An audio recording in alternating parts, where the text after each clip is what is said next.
All right, so now we're talking about KJ Osborn. He is 5'11", 203, 31 and 1/4 inch arms, 9 and 1/8 inch hands, 4'4", 840, 18 in the bench press, 37 and a half inch vert, 123 inches in the broad jump, a 7 flat in the 3 cone, and a 4.35 20-yard dash.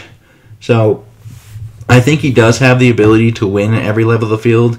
I think he is a deep threat that has proven time and time again he can get behind that secondary and kind of uncover quickly from the slot, and has been fearless over the middle while also showcasing a lot of dynamic skills as a runner. He's been decisive, creative, and physical after that catch with really good field vision. The ball skills and hands are really good, and they have been very challenged, especially in his times at Buffalo when the quarterbacks were really erratic. And he has a really nice ability just to track over the shoulder and adjust. He runs well-timed routes with good pace while making adjustments just on the fly, and has been super productive as a punt returner, averaging well over 10 yards per punt returner. Now, he has lined up in the slot a lot, and that provided a lot of free releases for him.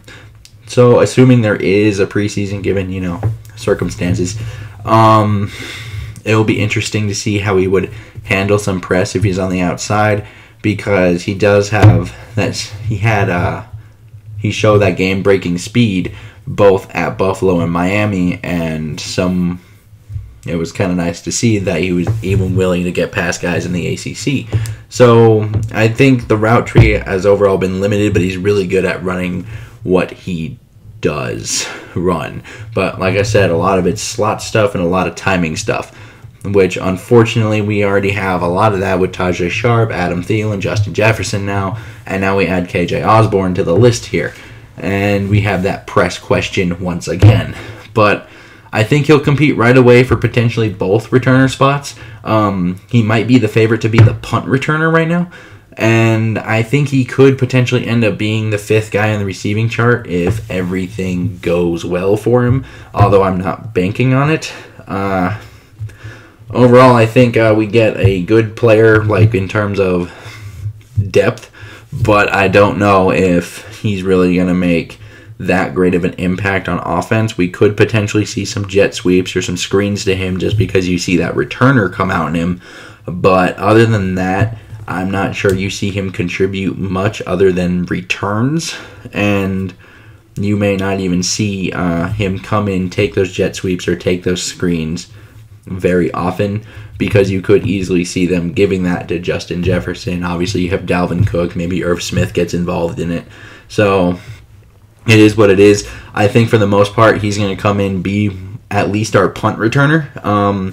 I think it'll be interesting to see if they think he can also handle kick returning, just because, you really want that wear and tear on him and things like that throughout the course of a season. I think we saw that issue happen with Marcus Sherrills last year, although Marcus Sherrills being significantly older. But I would think he does make the roster just because he probably will be the punt returner. Because unless you want to give it to Mike Hughes again, but Mike Hughes is probably slated to be the starting corner. So I'd like to know your guys' comments down below.